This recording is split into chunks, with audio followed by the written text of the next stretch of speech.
Sama kan? Yesus mengatakan, aku akan meminta kepada Bapa. Ia akan memberi kepadamu seorang penolong yang lain.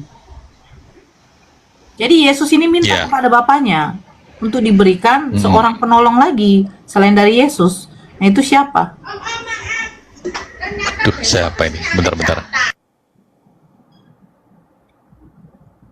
Siapa ini? Kau yang punya Bibel, kau lagi yang bingung. Aduh, siapa ini? Gak tahu aja siapa, gak tahu. Adalah ketamunya.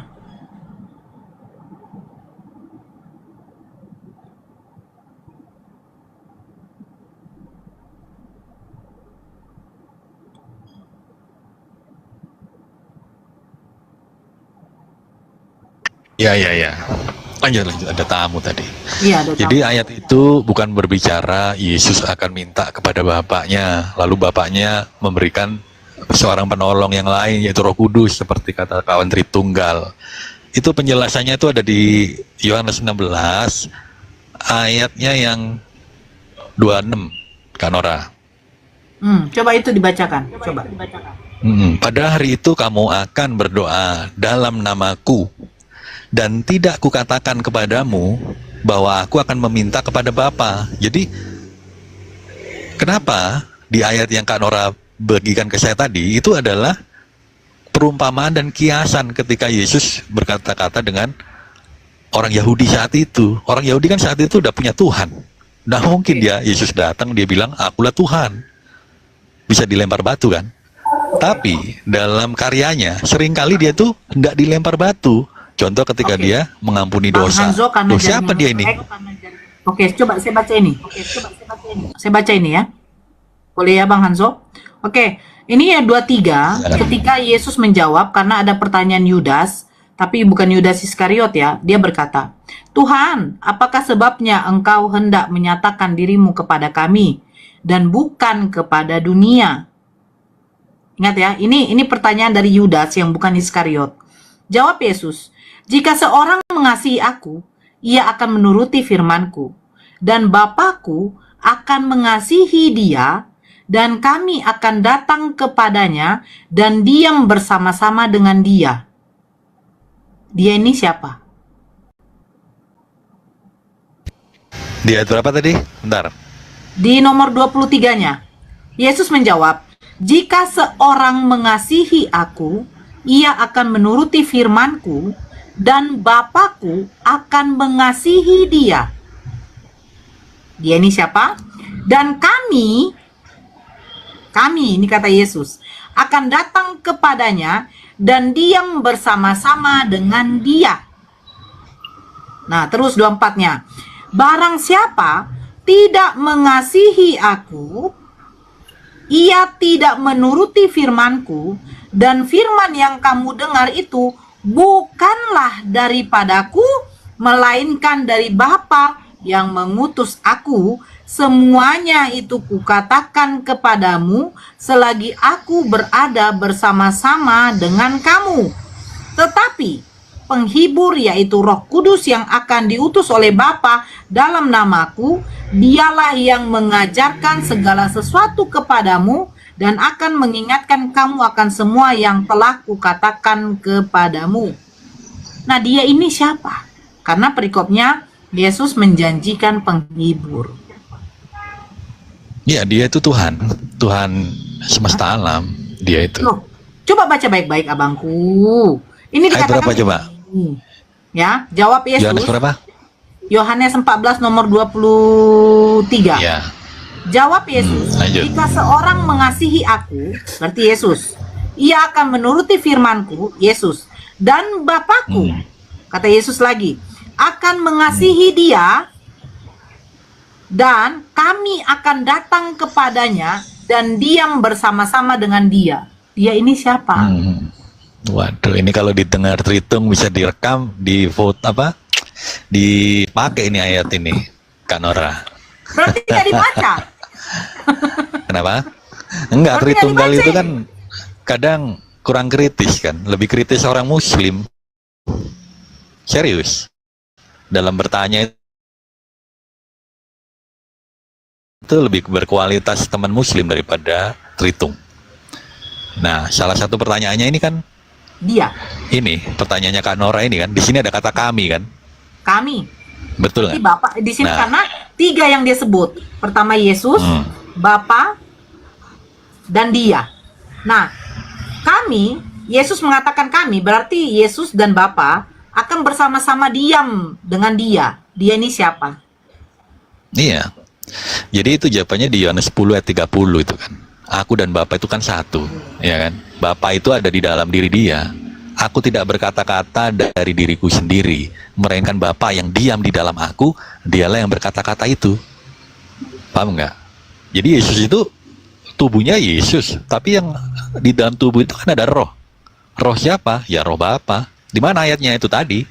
Iya, Dia ini Yesus siapa? sendiri yang ngomong. Ini bukan masalahnya yang Yohanes 10:30, aku dan Bapa adalah satu, ya kan? Iya. Masalahnya Bapa dan Yesus ini katanya akan Dia ini ya. diam bersama-sama dengan Dia.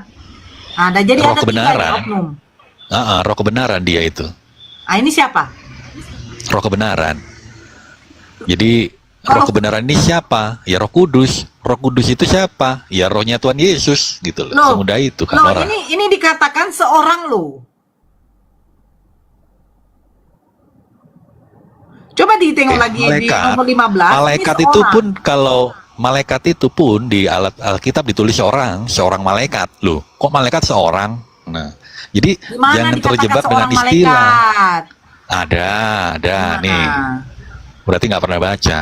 Di mana? Iya. Sibuk mencari ini ayat-ayat rudal kan, rudal untuk Bukan. menyerang. Kalau dikatakan seorang malaikat, malaikat Ada. itu bukan orang. Makanya ada istilah seorang malaikat pun di mana ya? Di mana? Sebentar. Oke. Keluaran 23 ayat 20. Oh, coba. Sesungguhnya aku mengutus seorang malaikat berjalan di depanmu. Loh. Keluaran berapa? Ya kan? Keluaran 23 ayat 20. Oke, sebentar. Saya buka ya.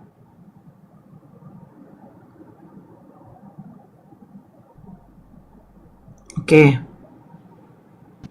Kak Nora jadi ini ya, Sesungguhnya beda aku dengan mengutus dulu ya. seorang malaikat. Ya, teruskan. Iya, seorang malaikat berjalan di depanmu untuk melindungi engkau di jalan dan untuk membawa engkau ke tempat yang telah kusediakan. Bukan Nah, itu kan seorang, ada Bang. Nggak ada kata Hah? seorang di situ, Bang. Aku mengutus seorang malaikat. Itu salah terjemahan, Bang. Itu malak. Nggak ada Astaga. kata seorang, tetapi itu malaikat. Iya loh, Bang. Iya, Iya. Malaikat itu makanya nggak dikatakan orang, Bang. Sekarang Memang. begini, Bang. Begini, Bang. Ya, kita lihat ini ya. Kita lihat ini. Ah. Terjemahan para apa? Originalnya. Kita lihat ya. Oke. Ini kata seorang. Apa mungkin seorang malaikat? Ini yang seorang arti bahasa Ibraninya apa? Malaikat bahasa Ibraninya apa? Sementara malaikat itu bahasa Ibraninya adalah malak. Ya. Nah, sekarang malak ini tidak ada dikatakan seorang, Bang. Bukan orang dia, Bang. Dia malaikat yang Oke. malaikat, Bang. Utusan, suruhan. Nah, pertanyaannya nanti jadi begini, Bang. Seorang bahasa Ibraninya apa artinya, Bang? Kan jadi begitu. Oke. Jadi nggak ada dikatakan seorang malaikat, Bang. Iya, iya. Saya kritis Oke, juga, coba Bang. Hakim-hakim 13 ayat 6 coba. Hakim-hakim. 13 ayat 6. Ini ya, kualitasnya Nora lebih tinggi dari Tritunggal ya. Dalam Hakim-hakim bertanya. 13. Ngeri pertanyaannya. Hakim 13 ayat 6. Oke. Kalau Tritunggal itu pertanyaannya kayak anak SD. Mm-mm. Nggak ada kualitasnya. Kemudian perempuan itu datang kepada suaminya dan berkata, telah datang kepadaku seorang abdi Allah. Betul? Ya, terus. Nah, seorang abdi Allah itu adalah malaikat yang rupanya Nah, sebagai baca lanjut, rupa baca lanjut. malaikat. Iya kan? Nah, abdi Allah ini siapa? Ya itu kan malaikat. Salah, Bang. Inilah baru dikatakan, Bang. Telah datang kepadaku seorang abdi Allah Nah, yang oke, rupanya Bang. Ini ya, sebagai kita rupa lihat, malaikat Bang. Allah. Seorang abdi Allah, ya kan? Malaikat ini kita tekan dulu klik, Bang. Malaikat ini apa tadi? Nah, malaikat ini, Bang, sama, Bang. Malak. Iya, Nah, makanya jangan terjebak ya di sebentar kata dulu, seorang. Ya, loh. Malaikat pun Loh, ini seorang. kan seorang abdi, Bang. Nah, ini yang baru. Seorang ini apa dikatakan? Ish. Nah, berarti Bang, ini kan dikatakan begini, Bang. Seorang abdi Allah yang rupanya Gue dibilang muslim. rupanya, Bang, bukan berarti Ah. dia itu adalah malaikat, Bang, yang rupanya sebagai rupa. Iya. Ah. Loh, Berarti bukan malaikat dia, Bang. Kalau dia katakan seorang abdi Allah, kenapa nggak dikatakan dia dikatakan kepada suaminya dan berkata, telah datang kepadaku malaikat. Harusnya begitu, malaikat Allah. Kenapa mengatakan lagi seorang abdi Allah? iya, makanya jangan terjebak kata seorang. Seorang itu bukan berarti dia harus manusia. Meskipun ada kata orang ya. Seorang itu, makanya aku akan meminta seorang penolong. Oke. Waduh, ini berarti manusia Oke. nih, gitu kan. Nah, sekarang Nggak gitu. Bang, coba tengok, Bang.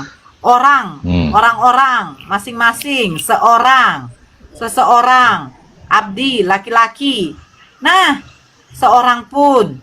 Nah, suaminya, ini malahan. Orang. Nah, ini macam mana nih, Bang? Iya. Nah, ini, Bang, nounnya tuh maskulin, Bang. Berarti menunjukkan bahwa laki-laki nih, Bang. Ya. Gitu loh, Bang. Balik lagi ke ayat itu coba. Balik lagi ke Yohanes Gimana tadi. lagi, Bang? Balik aja ke pertanyaan Kak Nora tadi. Ya, Yohanes Yohanes apa tuh? 14. Siapa kira-kira dia itu, Bang? Tetapi penghibur yaitu Roh Kudus yang akan diutus oleh Bapa dalam namaku. Lihat loh. Roh Kudus diutus Bapa dalam namaku. Jadi yang mana yang berkuasa? Bapa itu hanya seorang Ini, Bang. yang Sekarang yang meminta kepada Bapak ini siapa? Oke, di ayat itu Yesus. Oke. Kita fair kan? Kalau memang gitu ya kita jawab begitu. Contoh begini ya. Contoh begini. Misalnya, saya punya anak. Saya punya abang, namanya Bang Handi Celebes. Terus Bang Handi bilang sama saya, karena saya yang punya salah satu perusahaan. Dia bilang begini, Dek, ya, coba bilangkan nanti sama semua karyawan bahwa hari Minggu harus tetap kerja. Terus saya bilang, saya meminta semua karyawan hari Minggu tetap kerja. Itu saya atas nama Handi Celebes. Karena Abang Handi yang meminta. Sama. Yesus yang meminta kepada Bapa untuk diutus roh kebenaran atau roh penghibur, seorang penghibur selain daripada Yesus. Makanya Roh Kudus itu diutus dalam nama Yesus karena Yesus yang meminta. Ya. Gitu. Pertanyaannya dia ini siapa? Ya, jadi ku jelaskan ya, dalam pembacaan Bible itu banyak frasa yang dibaca Kak Nora ini, salah satunya circular reference, ngerti nggak?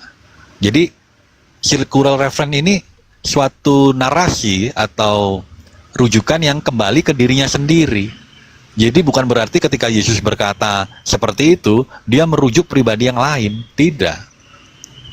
Ngerti nggak? Itu merujuk pada dirinya sendiri. Makanya Yesus ketika datang dia bilang begini, jangan sebut siapapun Bapa di bumi, karena hanya ada satu Bapamu yang di sorga. Loh, kan Yesus adalah Bapa itu sendiri, tapi kenapa dia berkata, jangan sebut siapapun Bapa? Ngerti nggak? Makanya Tritunggal gagal di ayat ini. Boleh saya Jangan tambahkan? sebut siapapun Bapa di bumi, karena hanya satu Bapamu yang di sorga. Iya, silakan. Ya, Bang Jos dari agama apa, Bang? Selamat Kristen, siang. Kristen Protestan. Arianis, semua. Oh, Tritunggal Oneness. Arianis. Arian ini Unitarian Kak Nora. Oh, Iya. silakan. Saya juga nggak tahu. Kan saya sudah Yohanes bilang. 14 ya? Hah? Yohanes 14 ya? Ya, Yohanes 14. Tapi boleh saya terangkan ya? Silakan. Di sini kita mulai dari Bang Yohanes Jo, 14. Bang Jo Ayat 15. jelasin dulu apa itu Arian biar Kak Nora dan Ya, nanti yang lain ngerti. nanti. Kita terangkan. Oke. Apa Bang Hanzo? Ya. Silakan. Yohanes 14 ayat 15. Jikalau kamu mengasihi aku, kamu akan menuruti segala perintahku. Hmm. Aku akan minta kepada Bapa, Hmm. dan ia akan memberikan kepadamu seorang penolong yang lain, supaya ia menyertai kamu selama-lamanya. Nah, kata seorang penolong yang lain ini, langsung Yesus yang menerangkan itu tanpa tafsir, yaitu roh kebenaran. Dunia tidak dapat menerima dia, sebab dunia tidak dapat melihat dia, dan tidak mengenal dia. Jadi perhatikan baik-baik. Roh kebenaran, dunia tidak dapat menerima dia. Satu, apa alasannya tidak dapat menerima dia? Sebab dunia tidak melihat dia. Yang kedua, dan tidak mengenal dia. Tetapi kamu mengenal dia. Yesus berkata ini kepada murid-muridnya, sebab ia menyertai kamu dan akan diam di dalam kamu. Nah, murid-murid tidak bertanya, siapa itu Tuhan, roh itu. Di ayat 22, Yudas yang bukan Iskariot berkata kepadanya, Tuhan, apakah sebabnya maka engkau hendak menyatakan dirimu kepada kami dan bukan kepada dunia? Jadi murid-murid nggak bertanya, siapa itu roh? Sama seperti di ayat berapa di atas ya? Di ayat di atasnya, sebentar ya. 16. Bukan, nanti sebentar. Perhatikan baik-baik. Ayat 6, Yohanes 14 ayat 6. Kata Yesus kepadanya, Akulah jalan dan kebenaran dan hidup. Tidak ada seorang pun yang datang kepada Bapa kalau tidak melalui aku.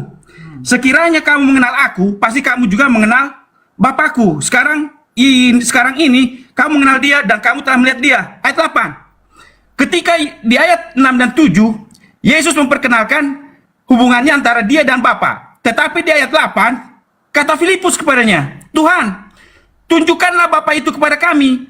Itu sudah cukup bagi kami. Bayangkan, ketika Yesus memperkenalkan Bapa, murid-murid bertanya, siapa itu Bapa? Dan tunjukkanlah Bapa itu kepada kami. Tetapi ketika Yesus memperkenalkan siapa roh kebenaran, yang di ayat 16, aku akan minta kepada Bapa seorang penolong yang lain, yaitu roh kebenaran. Yudas yang bukan Iskariot tidak bertanya siapa itu roh atau apa itu roh, tetapi dia bertanya, dia katakan apa? Tuhan, kenapa Tuhan? Apakah sebabnya maka engkau hendak menyatakan dirimu kepada kami dan bukan kepada dunia? Jadi roh itu adalah Yesus itu sendiri, roh yang keluar dari dirinya. Makanya murid-murid tidak bertanya siapa itu roh. Nah, mengapa Yesus menggunakan kata seorang penolong yang lain? Karena ini, perhatikan baik-baik di ayat 20. Pada waktu itulah kamu akan tahu bahwa aku di dalam Bapakku dan kamu di dalam aku dan aku di dalam kamu. Nah, terus sebentar lagi ya. Nah, apa itu makna dari kata-kata ayat 21? Bapakku aku di ayat 20. Pada waktu itulah kamu akan tahu bahwa aku dalam Bapakku dan kamu dalam aku dan aku dalam kamu. Apa maknanya? Maknanya itu diterangkan oleh ayat 23. Jawab Yesus, jika seorang mengasihi aku, ia akan menuruti firmanku dan Bapakku akan mengasihi dia dan kami. Jadi bayangkan, seorang lanjutkan lagi Bang. Dan kami akan datang kepadanya dan diam bersama-sama dengan dia. Dia itu siapa? Jadi, perhatikan sebentar. Jadi seorang penolong yang lain itu adalah roh dari Bapa yang diberikan kepada anaknya. Makanya tadi di ayat berapa tadi dibilang? Di ayat 20, pada waktu itulah kamu akan tahu bahwa aku dalam Bapakku dan kamu dalam aku dan aku di dalam kamu. Makanya di Yesus roh kebenaran apa roh kudus? Roh kebenaran dan roh kudus itu sama, Bu. Kenapa? Karena Yesus mengatakan akulah jalan kebenaran. Loh, makanya kalau sama, kenapa dikatakan seorang penolong yang lain? Karena itu, itu makanya di ayat 23 dikatakan, kami akan datang kepadanya dan diam bersama-sama dengan dia. Artinya kalau kita, kata dia itu siapa? Dia ini siapa Pak? Nah, kalau kata dia ini siapa? Siapa yang mempercayai Yesus? Siapa yang mempercayai Yesus? Nah, sebentar. Siapa yang mempercayai Yesus? Makanya sebentar ya, saya dipercaya sebagai apa? Kita coba pelan-pelan dulu Pak Jos ya. Kita baca baik-baik ya. Ini dikatakannya begini. Ketika Yudas yang bukan Iskariot bertanya kepada Yesus, Tuhan, apakah sebabnya maka engkau hendak menyatakan dirimu kepada kami dan bukan kepada dunia? Iya. Sebentar. Iya. nanti kalau kita sangkutkan ini ada di dalam juga Yohanes 17 nomor 9. Coba Pak Iya, Jos buka dulu. Yohanes 17 nomor 9. Sebentar. Ya. Ya, lanjut. Ya, coba dibaca Pak Jos, Yohanes 17 nomor 9. Aku berdoa untuk mereka, bukan untuk dunia aku berdoa, tetapi untuk mereka yang telah engkau berikan kepadaku, sebab mereka adalah milikmu. Ya. Nah, jadi Yesus di sini kenapa dia tidak menyatakan kepada dunia? Karena jawabannya ada di dalam Matius 15 nomor 24. Coba dibaca Pak Jos. Matius 15 nomor 24.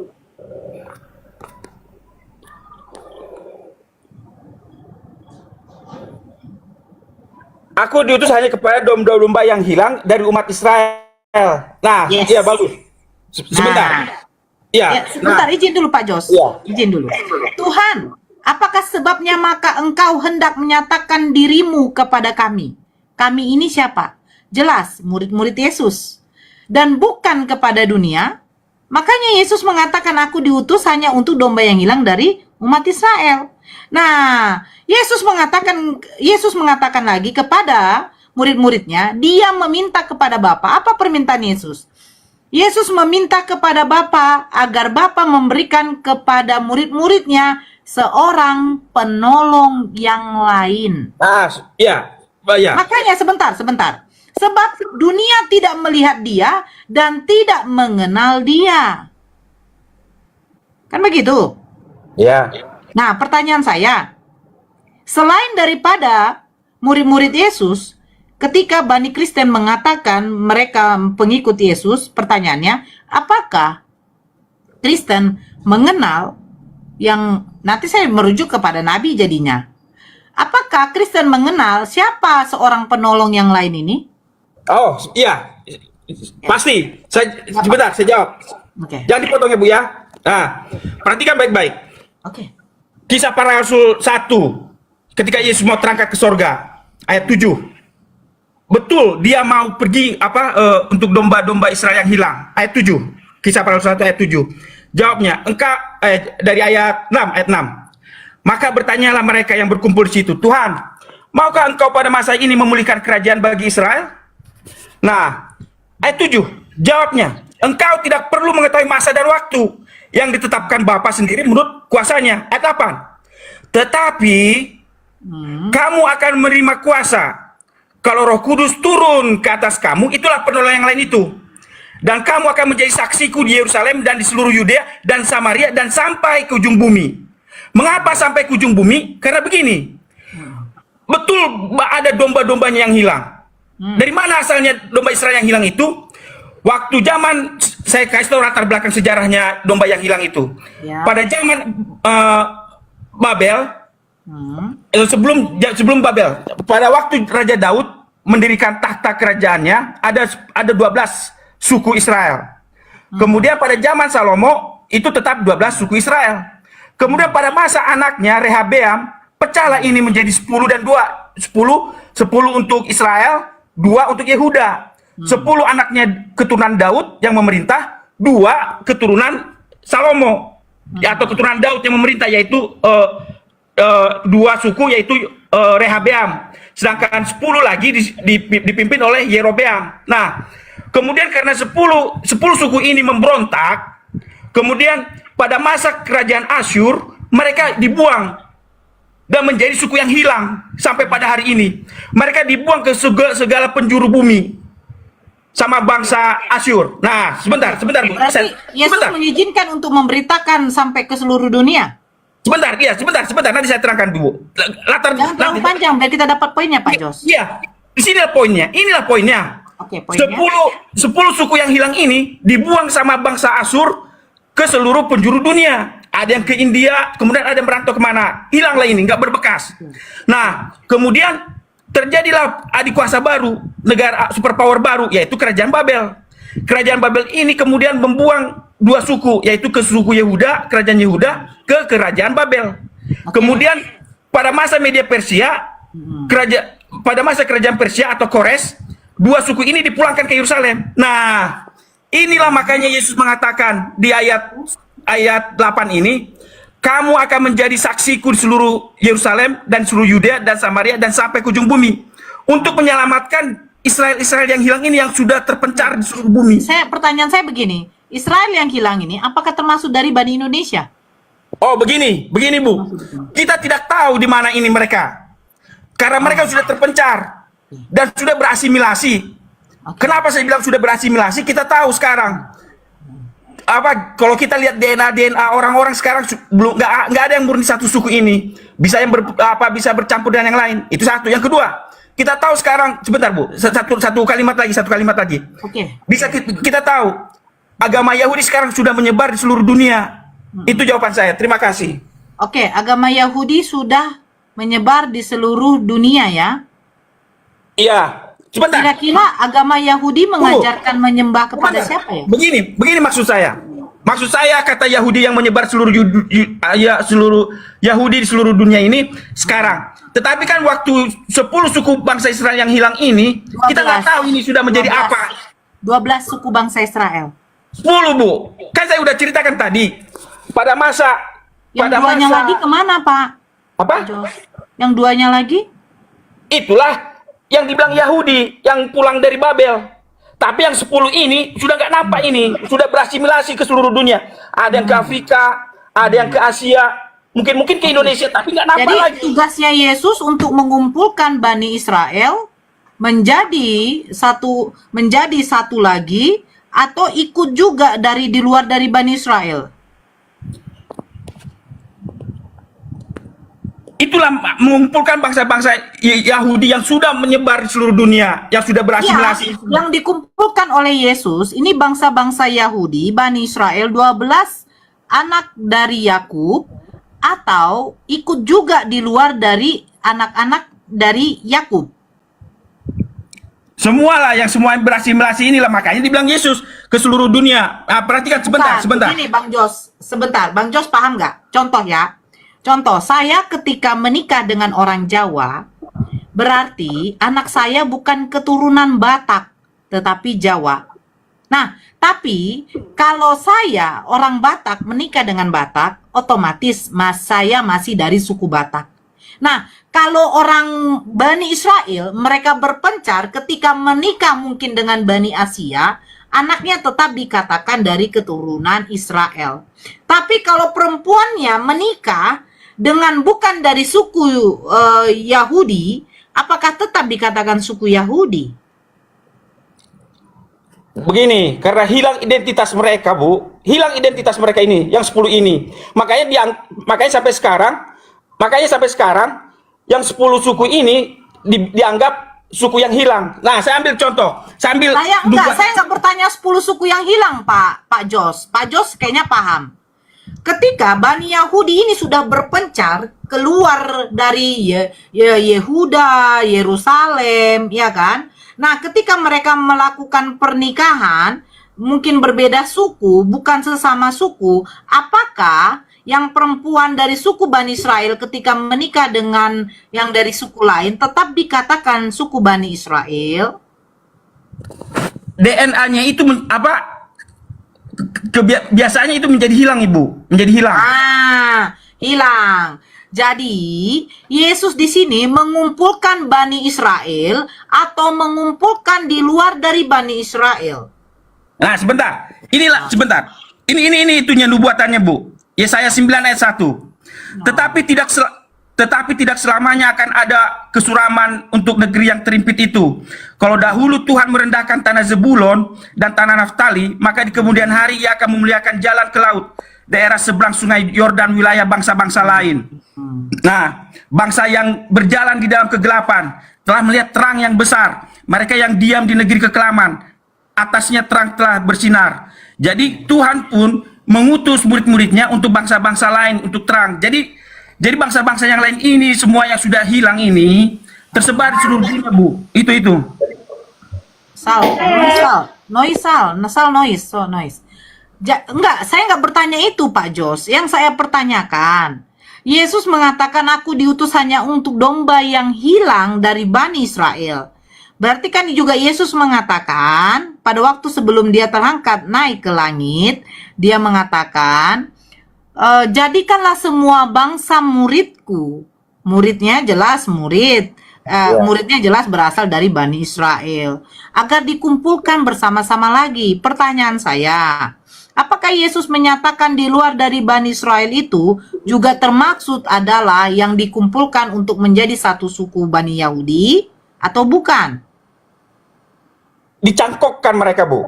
Makanya yuk sebentar, saya tambahkan. Matius Kok iya, dicangkokkan? sebentar. Makanya Matius 28 ayat 19 berita apa? Matius 28 ayat 19 itu mengatakan, Jangan ketawa Hanzo. Pak Jos, yang dicangkokkan ini apa? Setahu saya yang dicangkokkan ini adalah proses pencangkokan tanaman. Ada juga pencangkokan jantung. oke, sebentar. Nah, ini pencangkokan apa ini? Sebentar. Cari. Ini di Roma 11 Roma 11, oke. ayat 11. Oke. Coba silakan dibaca, Pak. Saya baca ya. Maka aku bertanya, adakah mereka tersandung dan harus jatuh? Sekali-kali tidak. Tetapi oleh pelanggaran mereka, keselamatan telah sampai kepada bangsa-bangsa lain supaya membuat mereka cemburu. Sebab jika pelanggaran mereka berarti kekayaan bagi dunia dan kekurangan mereka kekayaan bagi bangsa-bangsa lain, terlebih-lebih lagi kesempurnaan mereka. Aku berkata kepadamu, hai bangsa-bangsa bukan Yahudi, justru karena aku adalah rasul untuk bangsa-bangsa bukan Yahudi, aku menganggap hal itu kemuliaan pelayananku, yaitu kalau aku dapat membangkitkan cemburu dalam hati kaum sebangsaku menurut daging dan dapat ini yang ngomong siapa? Yang ngomong siapa? Sebentar, Bu. Menyelamatkan beberapa sebentar. Dan dapat menyelamatkan beberapa orang dari mereka. Sebab jika penolakan mereka berarti pendamaian bagi dunia, dapatkah penerimaan mereka mempunyai arti lain daripada hidup dari antara orang mati? Jika roti sulung adalah kudus, maka seluruh adonan juga kudus. Dan jika akar adalah kudus, maka cabang-cabang juga kudus. Karena itu, apabila beberapa cabang telah dipatahkan dan kamu sebagai tunas liar telah dicangkokkan di antaranya dan turut mendapat bagian dalam akar pohon zaitun yang penuh getah, janganlah kamu bermegah terhadap cabang-cabang itu. Jikalau kamu bermegah, ingatlah bahwa bukan kamu yang menopang akar itu, melainkan akar itu yang menopang kamu. Mungkin kamu akan berkata, ada cabang-cabang yang dipatahkan supaya aku cangkokkan di antaranya sebagai tunas. Baiklah, mereka dipatahkan karena ketidakpercayaan mereka, dan karena kamu tegak tercacat karena iman. Janganlah sombong, tetapi takutlah. Ya itu. Siapa yang ngomong ini? Paulus atas tuntunan Roh Kudus. Sebentar. Tadi kan Bapak kan udah ngomong. Oh iya. Silakan. Oke. Paulus yang berkata seperti ini. Oke, saya bacakan yang di sini ya. Oke. Nomor 13-nya. Aku berkata kepadamu, kata Paulus, hai bangsa-bangsa bukan Yahudi, justru karena aku adalah rasul untuk bangsa-bangsa bukan Yahudi, aku menganggap hal itu kemuliaan pelayananku. Jadi, perkataan Paulus ini memang bukan untuk bangsa Yahudi, dan Paulus ini bukan rasul untuk bangsa Yahudi. Jadi di luar dari bangsa Yahudi mempercayai bahwa Paulus itu adalah rasulnya. Terus, sementara Yesus mengatakan dia diutus hanya untuk domba yang hilang dari umat Israel. Sementara Paulus bukanlah rasul untuk bangsa Yahudi, dan dia mengatakan ini juga bukan untuk bangsa-bangsa Yahudi. Jadi pertanyaan saya, apakah Pak Jos bangsa Yahudi? Bagus, pertanyaan yang bagus. Kalimat Paulus tadi itu adalah merupakan kegenapan dari Kisah Para Rasul 1 ayat 7. Tidak, saya bertanya Pak Jos, apakah Pak Jos adalah bagian dari bangsa Yahudi? Sebentar. Saya jawab pakai ayat ya Bu ya. Sebentar, saya jawab pakai ayat. Saya nggak mau pakai pakai katanya. Sebentar.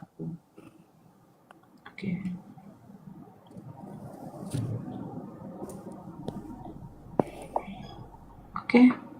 Sebentar ya Bu ya. Oke.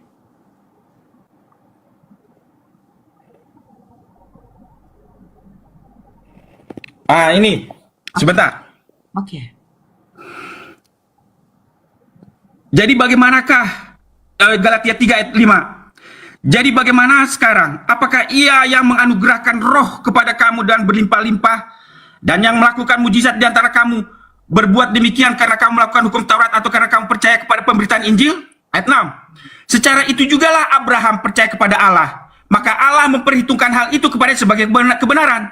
Jadi kamu lihat bahwa mereka yang hidup dari iman, mereka itulah anak-anak Abraham. Ayat 8. Dan kitab suci yang sebelumnya mengetahui bahwa Allah membenarkan orang-orang bukan Yahudi oleh karena iman, telah terlebih dahulu memberitakan Injil kepada Abraham. Oleh segala bangsa akan diberkati. Jadi, Saya bertanya, Pak Jos, apakah Pak Jos satu ayat lagi. Setelah itu sudah selesai. Jadi, mereka yang hidup dari iman, mereka lah yang diberkati bersama-sama dengan Abraham yang beriman. Itu jawabannya, Bu. Jadi, apakah Pak Jos bangsa Yahudi? Karena saya percaya kepada Yesus, maka saya pun beroleh berkat daripada itu. Itu jawaban saya. Berarti bangsa Yahudi ya? Oke, silakan Pak Jos buka dulu. Wahyu 3 nomor 9. Tapi sebentar, sebelum Wahyu 3 ayat nomor 9, saya baca dulu satu ayat ya, Bu ya. Oke. Nah, Galatia 3 ayat 14. Yesus Kristus telah membuat ini supaya di dalam Dia berkat Abraham sampai kepada bangsa-bangsa lain. Sehingga oleh iman kita menerima roh yang telah dijanjikan itu di dalam Kisah Para Rasul 1 ayat 9 tadi. Sekarang Wahyu berapa, Bu? Wahyu 3 nomor 9. Oke. Silakan. Lihatlah beberapa orang dari jemaah iblis, yaitu mereka yang menyebut dirinya orang Yahudi. Tetapi yang sebenarnya tidak demikian, melainkan berdusta. Akan kuserahkan kepadamu, sesungguhnya aku akan menyuruh mereka datang dan tersungkur di depan kakimu dan mengaku bahwa aku mengasihi engkau. Ya. Ya. Jadi yang mengaku bahwa mereka adalah orang Yahudi, mereka disebut jemaah. Oh, ada jawabannya itu, Bu, sebentar. Oh, ya. Silakan. Bang Handi Celebes monitor. Saya ada kerjaan dikit. Ini Hanso kenapa turun nih Pak Hanso ini? Tobat dari Tritung nih. Tinggal Pak Jos nih kapan? Karena pencakokan dia turun. Iya. Mestinya dia edukasi Pak Jos. Pak Jos kan masih Tritung nih. Dia Unitarian katanya. Pak Jos sekarang mau jadi Unitarian juga? Oh, Unitarian. Oh, hampir. Kalau Unitarian itu lebih lurus sih sedikit mengenai konsep ketuhanan dibanding yang lain gitu ya. Saya bukan Unitarian. Oh, jadi Bukan. apa? Jadi apa? Nantilah saya terangkan. JO apa bukan? Saksi Yehova. Pak Jos. Sebentar. Jadi lelet saya punya. Jadi lele. Nggak boleh dikasih. Diterangkan seterang-terangnya Pak Jos.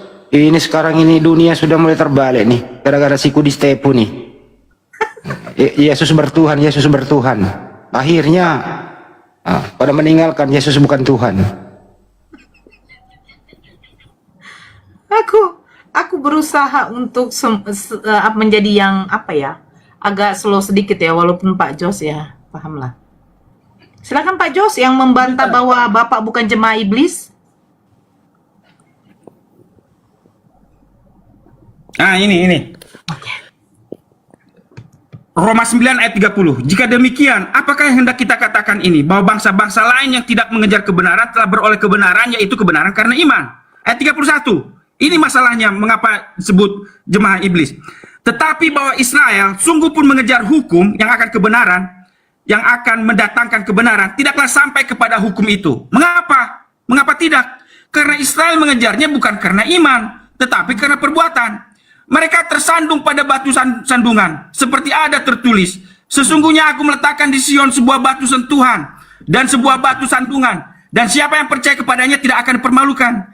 Jadi ketika bangsa Israel menolak Yesus, itulah mereka.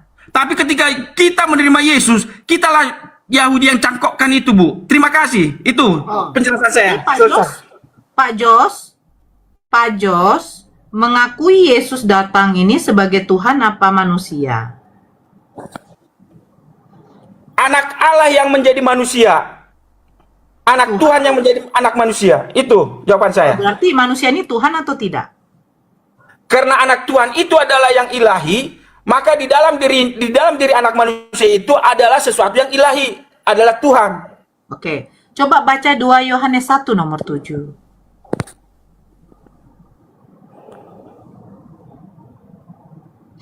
Satu sudah dikatakan. Ya. Ya, silakan dibaca, Pak. Sebab banyak penyesat telah muncul dan pergi ke seluruh dunia yang tidak mengaku bahwa Yesus Kristus telah datang sebagai manusia. Itu adalah penyesat dan antikristus. Ingat Ibu, ya, betul itu. Kalau kita tidak mengakui bahwa Yesus Kristus telah datang sebagai manusia, ingat, ya, kitab 2 Yohanes ini ditulis oleh Yohanes, penulis kitab Yohanes. Ingat, jangan kita lupakan, memang betul itu 2 Yohanes 1 ayat 7. Sebab banyak penyesat telah muncul dan pergi ke seluruh dunia yang tidak mengaku bahwa Yesus Kristus telah datang sebagai manusia. Sebentar, jangan berpotong. Jadi Saya kasih Yesus tahu. datang manusia apa Tuhan? Sebentar. Nah, mengapa Yesus disebut Tuhan? Karena begini, Bu. Ayat 14, Yohanes 1 ayat 14. Firman yang ilahi itu telah menjadi manusia. Firman yang dalam Yohanes 1 ayat 1. Pada mulanya adalah firman. Firman itu bersama-sama dengan Allah. Dan firman itu adalah Allah. Nah, firman itu adalah Allah, ayat 14. Firman itu telah menjadi manusia. Itu Yesus. Iya. Oke. Tapi itu bukan untuk Yesus, Pak. Oke. Bagus. Saya jawab, Bu. Oke. Boleh bersabar sebentar? Oke. Bapak harus tunjukkan Yohanes 1 nomor 14 itu tertuju untuk Yesus. Iya. Ingat, Bu.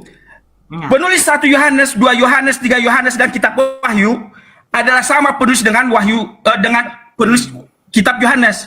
Nah, mengapa Yohanes selalu menekankan firman itu menjadi manusia, firman itu menjadi manusia? 1 Yohanes 1 ayat 1, kita mulai. Sabar ya, Bu ya. Ini rada panjang. Karena saya nggak mau menjawab menurut pendapat saya, makanya rada panjang. Jadi saya membaca ayat. 1 Yohanes 1 ayat 1. Apa yang telah ada sejak semula, yang telah kami dengar, yang telah kami lihat dengan mata kami, yang telah kami saksikan dan yang telah kami raba dengan tangan kami tentang firman hidup. Jadi firman itu yang menjadi manusia itu firman hidup. Itulah yang kami tuliskan kepada kamu. Ayat 2. Hidup itu telah dinyatakan. Jangan panjang. Berarti firman hidup itu merujuk kepada Yesus. Iya, sebentar. Jawabannya nanti di ujungnya, Bu. Nanti kita baca. Hidup itu telah dinyatakan dan kami telah melihatnya dan sekarang kami bersaksi dan memberitakan kepada kamu tentang hidup kekal yang ada bersama-sama dengan Bapa. Nah, ingat Yohanes 1 ayat 1. Firman itu bersama-sama dengan Allah dan firman itu adalah Allah. Di sini tulis yang ada bersama-sama dengan Bapa dan yang telah dinyatakan kepada kami. Ingat Yohanes 1 ayat 14. Firman itu menjadi manusia. Ayat 3. Sebentar, Bu. Apa yang telah kami lihat dan yang telah kami dengar itu kami beritakan kepada kamu juga, supaya kamu pun beroleh persekutuan dan kami. Dan persekutuan kami adalah persekutuan apa? Dengan Bapa dan anaknya Yesus Kristus. Ayat 4. Dan semuanya ini kami tuliskan kepada kamu supaya sukacita kami menjadi sempurna. Itu jawaban saya, Bu. Terima kasih. Oke. Bapak dari tadi belum menunjukkan bahwa Yohanes 1 nomor 14 itu tertuju kepada Yesus. Tapi tadi di Yohanes 1 ayat 1, di Yohanes 1 ayat Diberkati Bang An. Oke, Yohanes 1 Ayat 3. Yohanes 1 itu ayat 3, adalah Yohanes ya, 1. ya. Itu mengatakan firman hidup. Iya. Oke. Dan anaknya Yesus Kristus. Oke.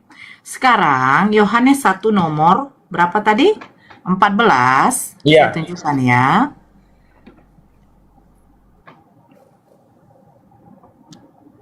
Oke. Yohanes 1 nomor 14.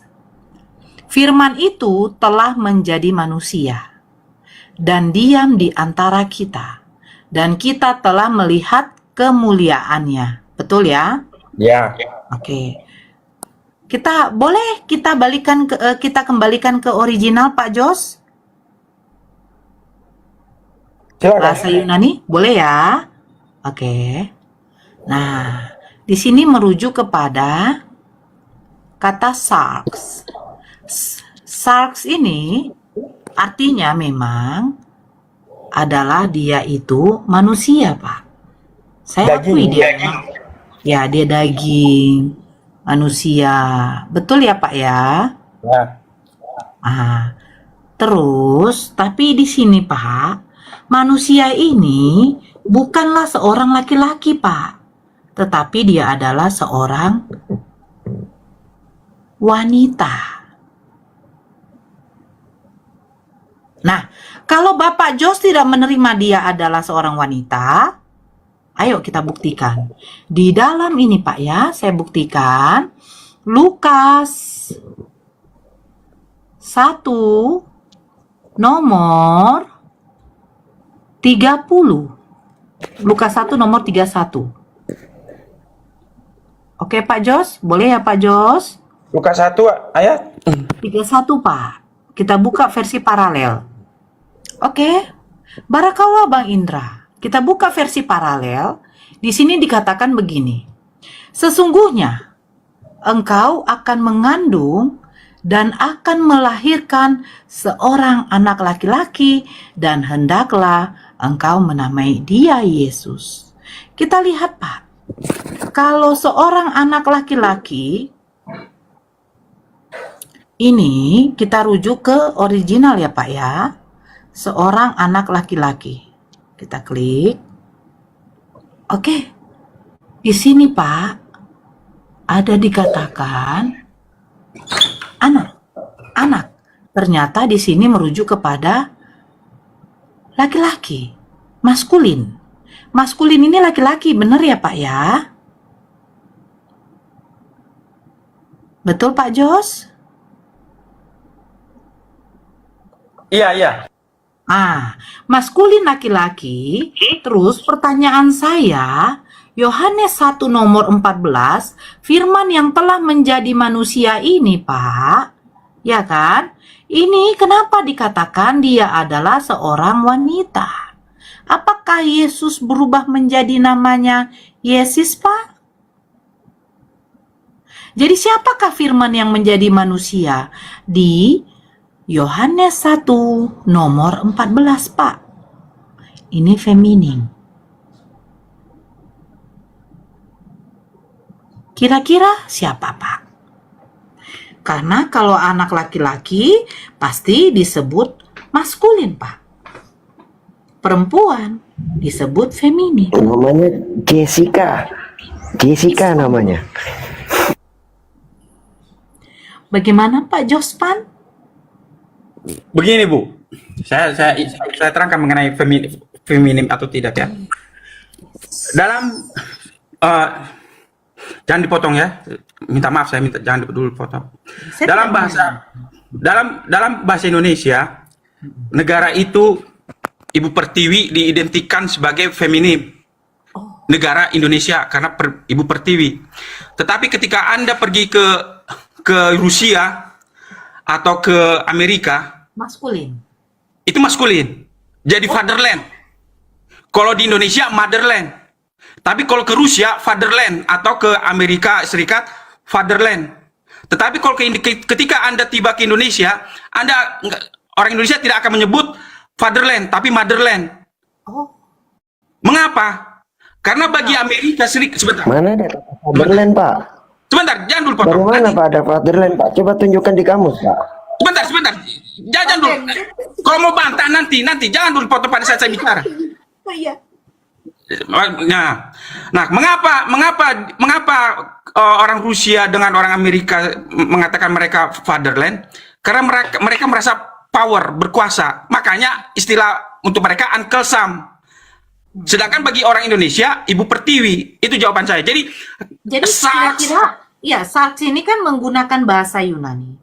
Kira-kira Yunani motherland, fatherland, grandfatherland. Saya tidak ahli dalam hal itu. Cuman saya berpikir mengenai jenis kata itu saya tidak tahu, tetapi itulah kemungkinan besar, itu keterangan saya. Saya hanya ingin menggambarkan satu kata itu maksud saya. Jadi Yunani ini belum diketahui ya Bang Ben, fatherland, motherland, Iya. grandfather. Bagi saya Tidak tahu itu jawaban saya. Saya itu baru dengar ada vocab fatherland. Itu saya mau cari ini di kamus Cambridge sama kamus Oxford ini. Baru tahu ini saya ada vocab fatherland ini, Pak. Bapak nemu dari mana itu vocab fatherland itu, Pak? Hah? Aku tidak dapat berbuat apa-apa dari diri sendiri. Fatherland. Ngaco aja. Baru tahu nih ada vocab fatherland ini. Tadi saya cari ini di Cambridge atau Oxford ini, baru nemu ini ada vocab fatherland. Saya dari tadi udah mode tenang, kalem ya. Jadi Pak Jos, Yohanes 1 nomor 14, apakah Pak Jos tetap meyakini bahwa firman yang menjadi manusia itu merujuk kepada Yesus?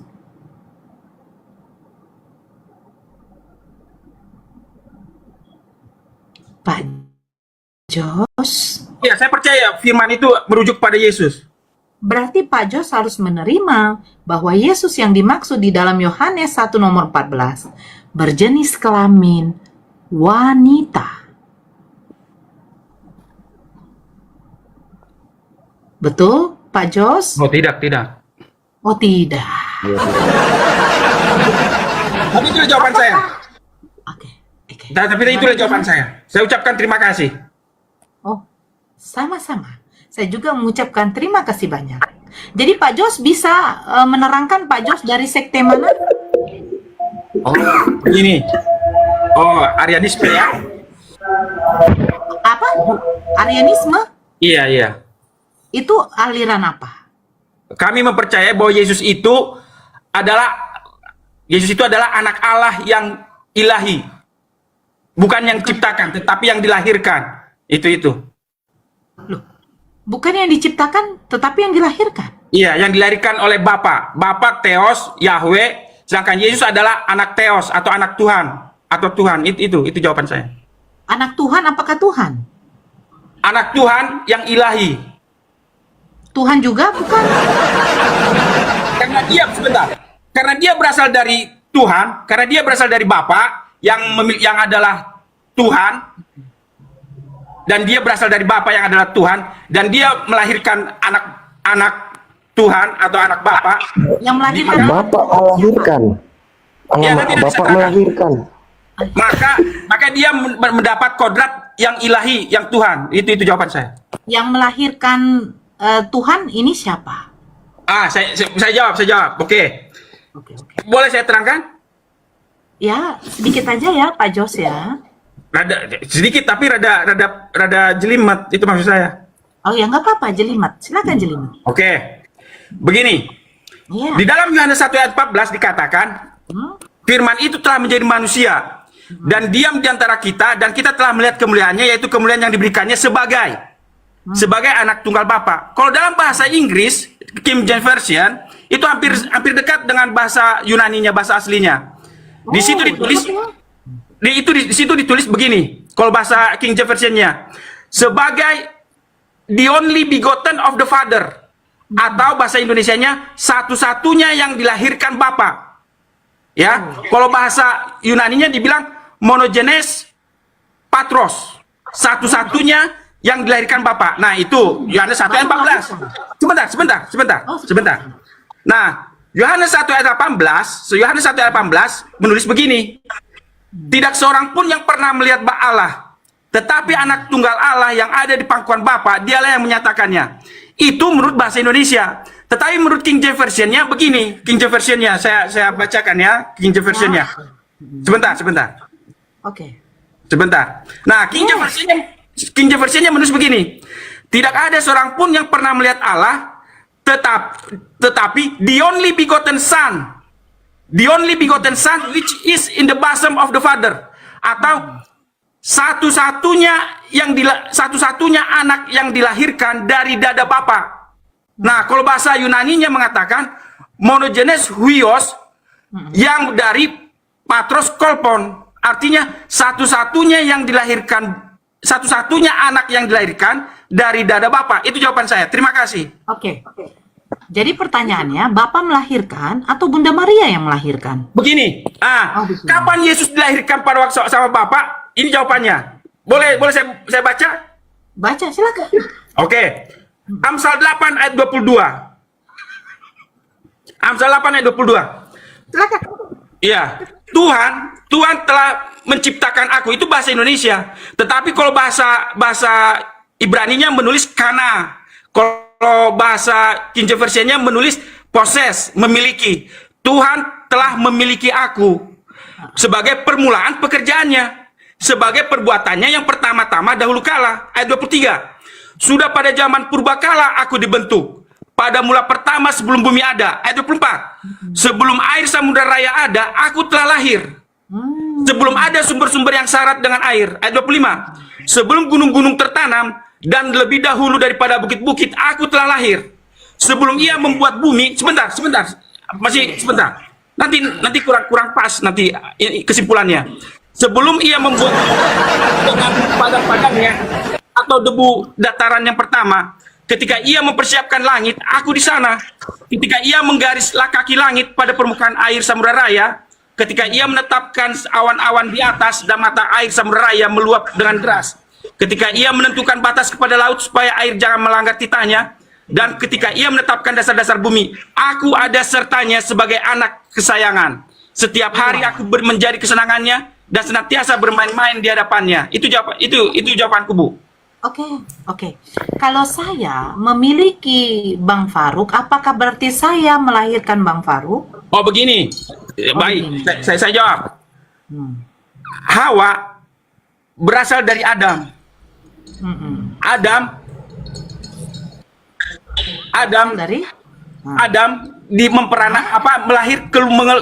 Hawa keluar dari Adam. Hawa keluar dari Adam. Hawa memiliki kodrat manusiawinya. Itu jawaban saya, Bu. Itu seperti kayak gitulah, seperti kayak gitu. Entah itu jadi bahan lelucon. Kalau lucu Pak, ini aku entah kenapa mulutku mau ketawa aja terus ya. Mulutku ketawa aja terus. Nggak apa-apa. Kita udah perjanjian tidak ada yang ketawa ya. Oke. Nggak apa-apa. Biasa itu. Oke. Jadi Bapak yang melahirkan Yesus atau Bunda Maria yang melahirkan kira-kira? Ketika dia keluar dari Bapa, dia disebut anak Allah atau anak Theos. Jadi ketika keluar dari Bunda Maria, ketika dia menjadi manusia, dia menjadi anak manusia. Itu jawaban saya. Jadi kira-kira Yesus keluar dari manusia apa keluar dari Bapa? Karena dia keluar dari Bapa, dia disebut anak Allah atau anak Theos. Dan ketika Jadi, dia menjadi yang manusia, melahirkan dia Yesus keluar siapa? dari Bunda Maria, dia disebut anak manusia. Oke, jadi yang melahirkan Yesus manusia apa Theos? Ibu perhatikan kalimat saya. Ketika dia keluar dari Bapa, dia disebut anak Allah atau anak Theos. Dan ketika dia menjadi manusia, dia keluar dari Bunda Maria disebut anak manusia. Oke, jadi Yesus anak manusia kan? Anak Allah yang menjadi anak manusia. Yang benar yang mana? Keluar dari manusia apa keluar dari Theos? Begini, Bu. Anak Allah yang menjadi anak manusia. Berarti Allah menjadi manusia. Iya, kodrat Allah menjadi manusia, begitu. Jadi yang disalibkan ini adalah Allah. Anak Allah yang menjadi manusia. Anak Allah menjadi manusia. Jadi anak Allah yang menjadi manusia ini ketika di kayu salib dia mati. Oh ya, karena dia betul-betul menjadi manusia. Oke, Karena kodratnya sebagai kodrat ilahinya mana? Nah, ini jawabannya. Sebentar, Bu, saya jawab. Jawabannya ya. Filipi 2 ya, Filipi 2. Ya. Mulai mengosongkan diri. Nah, itu Ibu udah tahu. Ayat 6. Yang walaupun dalam rupa Allah, tadi kan dia anak manusia, anak Allah. Yang walaupun dalam rupa Allah, tidak menganggap kesetaraan dengan Allah itu sebagai milik yang harus dipertahankan. Melainkan telah mengosongkan dirinya dan mengambil rupa seorang hamba dan menjadi sama dengan manusia. Dan dalam keadaan sebagai manusia, ia telah merendahkan dirinya dan taat sampai mati, bahkan sampai mati di kayu salib. Itu. Oke, Pak Jos, silakan Pak Jos mau lanjutkan dengan host kita, Bang Faruk. Sudah selesai. Saya rasa sudah cukup. Pak, mungkin gini, aku kan mencatat nih, ya, buat Josnya ya. Ya. Saya mencoba mengkaji dengan akal logika, ya, dengan logika apa yang Anda sampaikan tadi. Ini Jos, bentar dulu, Jos. Jos. Halo, Jos. Jos. Aduh, turun pula dia, Pak.